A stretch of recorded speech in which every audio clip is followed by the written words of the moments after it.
I'm about to go through the trailer to Felt.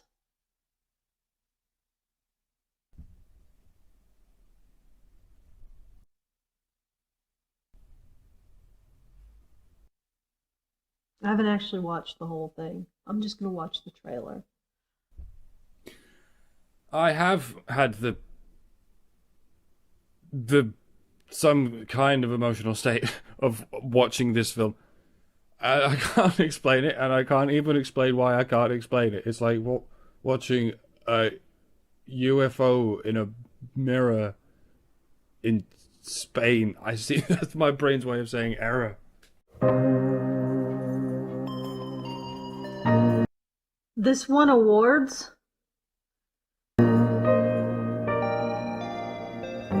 My life is a nightmare.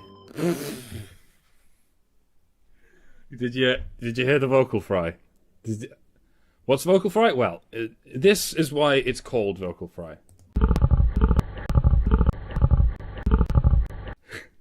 Because it actually sounds like thick liquid bubbling.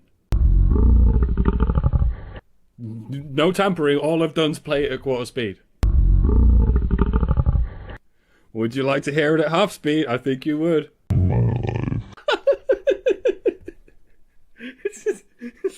It's like a different beast in a different universe every time.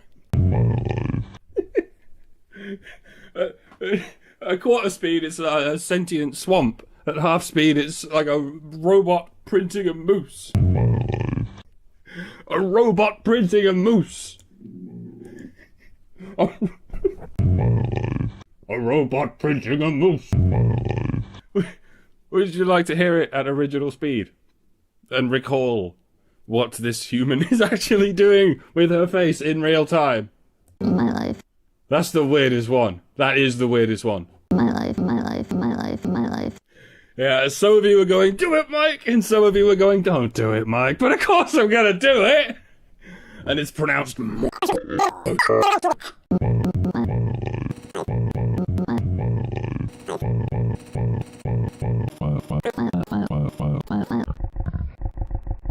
It's a nightmare.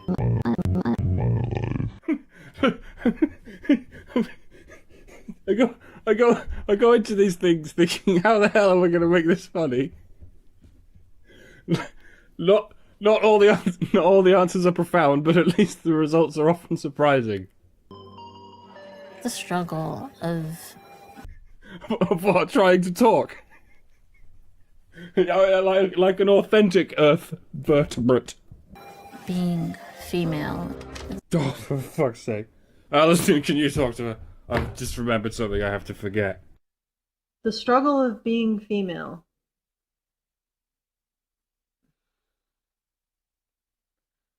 You're speaking for me. Alright, this is your struggle, not mine. I mean, do you ever, ask yourself, why do I have to constantly make myself out to be part of a hive mind? Why can't I take responsibility for my own personal struggle and say, this is the struggle of the person who created Felt? Not every goddamn fucking one. And this is what pisses me off. This is a sign of profound insecurity. Profound insecurity. No, this is your story. It's not my story. It's not any other woman's story. It's your story. You seem to want to give it more authority by saying it's the story of the fucking hive mind you share with every other goddamn... No, you don't. Just own your own story. This is the most stigmatized aspect of being female, is being a person. Being an individual person who isn't a representation of woman. That's like, you can't do that, eh? You just can't. Your personhood always has to be secondary, tertiary to your womanhood. It's that you're constantly objectified, discredited for anything you do because you're female. You won awards for this. You know how the patriarchy hurts men too? Well, the patriarchy helps women too. The patriarchy works in mysterious ways. And I hate the idea. what you're saying, when feminists say that women are objectified, because objectification is actually a mental disorder. People who objectify other human beings down to objects have a disability, and it is crippling. Yeah, you know how people give their car a name, like, and to some degree actually treat it like a pet or even a family member. They're not just giving it a name; they're giving it an anthropolexical identity. It's probably not a word, but it is now. Humans do this all the time. It's one of the most unique things about the way we interact with the world. An alien species might look at us and think we're insane for giving human identities to objects and vehicles and even hurricanes. But it works for us, because we know it's just an illusion of our own creation, and we can step in and out of it anytime we like and confirm, yes, I know it's not a human, it's just a sort of game we play. It helps with referencing. And one name for this phenomenon is subjectification. This phenomenon of projecting personalities onto things that have no personality. Objectification is the opposite of that. It's not being able to see or project personalities even onto things that have them. It's like looking at a human being and thinking they're a motorbike. Or just a spoon. You see, objectification is when you see no reason to even give people names or personalities, because you don't even know what a person is in relation to yourself. And you can't imagine why you would be in the least bit fascinated to touch them.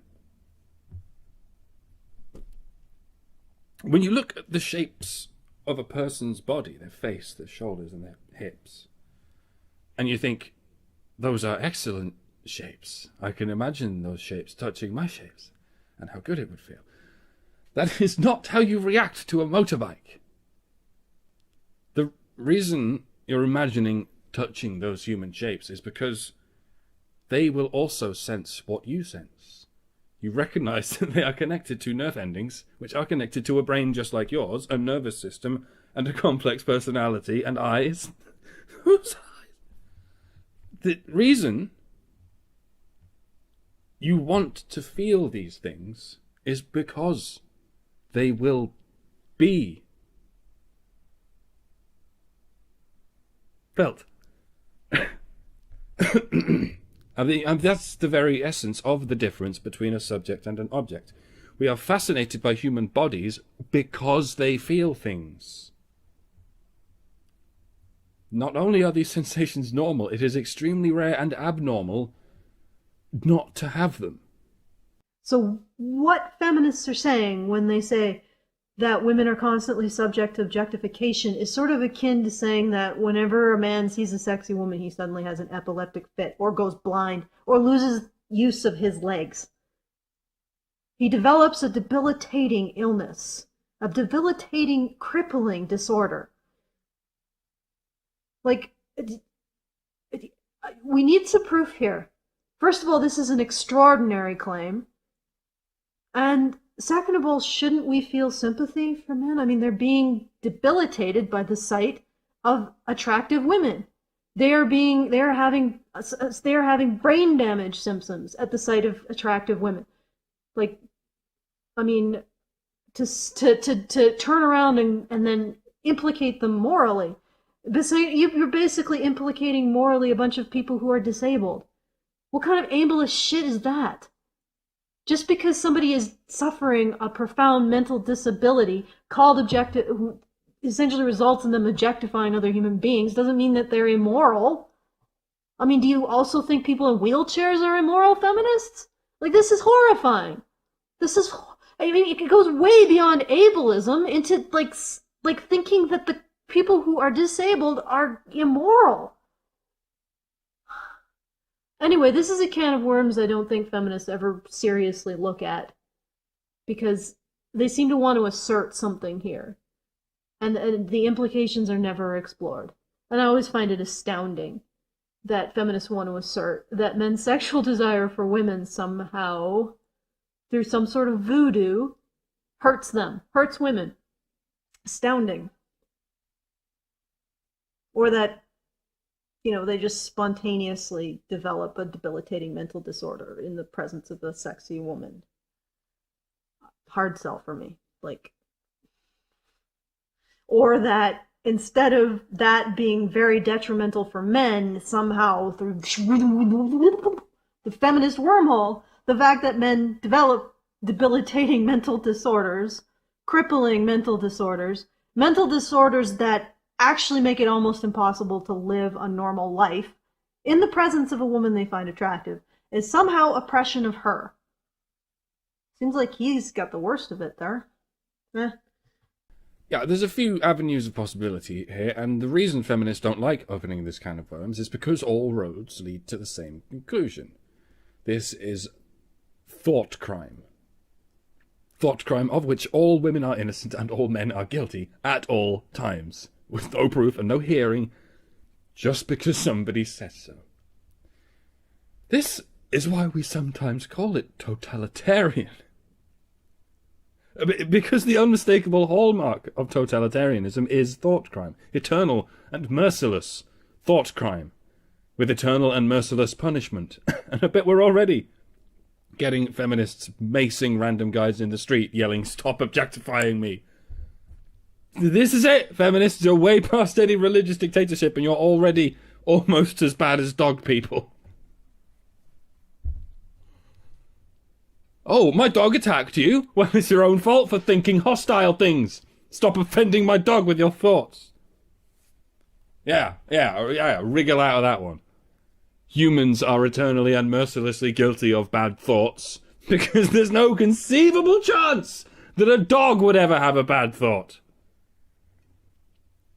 You know, if that was every individual's approach to the law, if everyone just had an attack dog and that mindset, then we would be in a state that I think you could only call totalitarian anarchy. Yeah, you anarcho-communists are interesting characters, sure, but many dog people very often turn out to be anarcho-totalitarians. And they call it friendship. Yeah, watch the comments. It's going to be a fucking hootenanny. Not all attack dogs are like that. Yeah, everything we've ever taught you comes tumbling out your brain like so much spaghetti. To get it back on topic, the shit you do with dogs and humans is an extreme form of subjectification. You're not just aware of personalities, you're projecting insane shit onto them. You can pretend you know exactly what a human being is thinking and exactly what a dog is thinking, and you just make up whatever it takes to justify you harming other people randomly, using your dog as a physical weapon and a psychological shield at the same time. It's what some psychopaths do. They project intentions onto others and use them to rationalize horrific acts against those others. And if you do it with a gun or a knife as your weapon, people call you a psychopath. But if you do it with a dog, or a Bible, or a woman, you still get away with it. We'll just hook arms? Can we just, like... Nope. Wait a second. You said no. If you're an object, how does your consent matter? And I think he stopped. Let me rewind that. Did he stop? Just like... Nope. Yeah, he seemed to move his hand away. I don't know if in the actual show he insists on continuing to do that. But what's interesting as well is he asked, could we just... Nope! Wow! He's really not treating you like an object there. You don't usually ask objects, "Oh, microphone, can I use you?" Nope! Can I drink you liquid in the top half of the cup? No? Can I drink you liquid in the bottom half of the cup? Or pen, can I write with you? Nope! Hey camera, can I talk to you for a second? No? Oh shit, then I just raped you. Notebook, can I fucking write on you? Nope! Hey, empty wine bottle, can I... Like, that doesn't... He's asking you! He obviously is not treating you as an object if he's asking you! Just because you're a girl gives men the right to grope you. That escalated very quickly. Do what they want. Nothing gives them the right to do what they want. Because it's illegal. You know that, right? If it was a right, they wouldn't be asking, nor would people be responding with aggression when they did it, which you've just demonstrated. You've demonstrated a man asking and a woman saying no, and you've demonstrated a man actually getting aggressive and then other people stopping him. That's not a right. Feminists, you know what a right is? I have a right to withdraw money from my bank account. I don't have to ask people to do it. I just go up to a bank account dispensary machine, put in my card, withdraw the money, and it's mine. That is my right, because it's my money. You're telling me that men treat women like that. Even in this feminist trailer to a feminist film, the men aren't treating women like that. There's one guy who's getting aggressive. Yes. And he is being shut down. And the other guy who just asked. Apparently that's whatever. Amy, stop. And then somebody stopped him. And indeed, if he had done that in front of a man probably would have stopped him too. Have you seen the prank videos where a man is in any way violent towards a woman? Yeah, he gets his ass handed to him. If he does it in public. Let's go back. But on the other hand, if a woman is violent towards a man, usually he gets his ass handed to him by the bystanders as well. Because they're selfish. I just... Exploitative. Fucking... Just chill out. A lot of guys don't understand that most forms of abuse are perpetuated by people that you trust. So you'd be better off hanging around people you don't trust. Yeah, in a way, this partially explains social justice warriors of so many untrustworthy, unprincipled, crotch-brained, self-interested cretins can somehow conglomerate into echo chambers all over the world. Because someone told them you can't trust the people you can trust, but you can trust us! And people don't get it. I can't even tell what's real anymore. Well, yeah, you might be having a problem with what's real if you think that you know what every woman thinks and what every man thinks. Or what any dog thinks. Because I guarantee you don't. Do you know what's going on in a lion's head? No, it's a fucking lion. So how do you know what's going on in a dog's head? Same way you know what's going on in a teddy bear's head. Same way you know what's going on in every man's head. Oh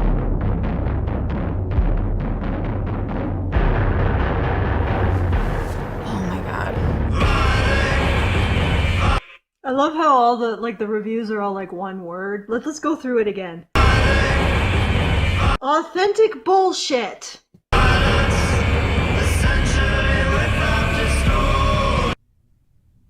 So I asked the man in the box office if this establishment might have any screenings of the film Felt, and after a brief twitch of incredulity, he leapt over the booth and began striking me with his fists.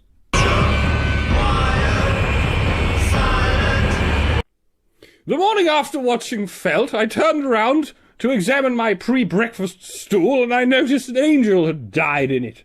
I took it to the doctor, who in turn took it to a specialist in Mumbai, who declared it's nothing I haven't seen before, but it's impressive that shit like this still exists.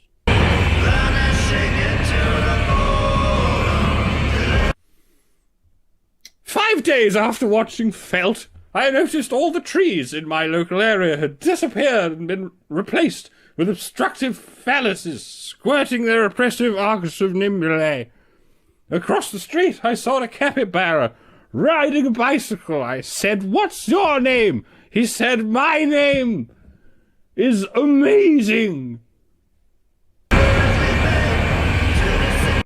When I watched Felt, I did not watch Felt. I spent the whole time stunning myself in the eyeballs with a taser. Day 77! I can sense the capybara undressing me with his eyes, and the dead angel hanging from my rectum remains unshakable.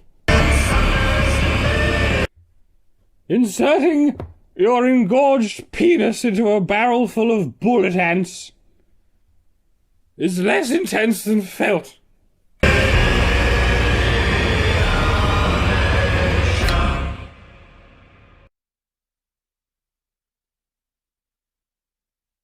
I'm not gonna watch the whole movie.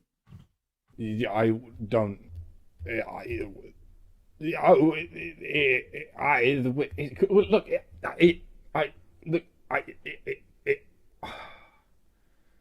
Don't. Honey badger lifts the face of the puppet master, chews it out like a honey bastard. Felt is the most embarrassing movie since my daughter. She's a pizza roll. Spit it out into your puppet pasta. The honey badger. Hello, and welcome to the After Credits After Show.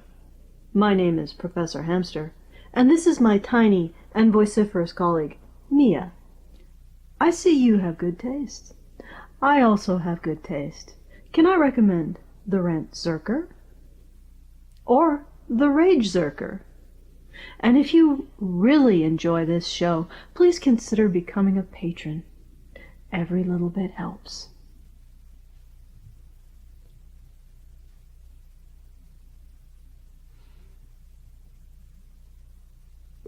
You know, it wasn't that big a deal, seriously. I mean, you don't have to hate me forever for it. It was like 2 seconds out of your time.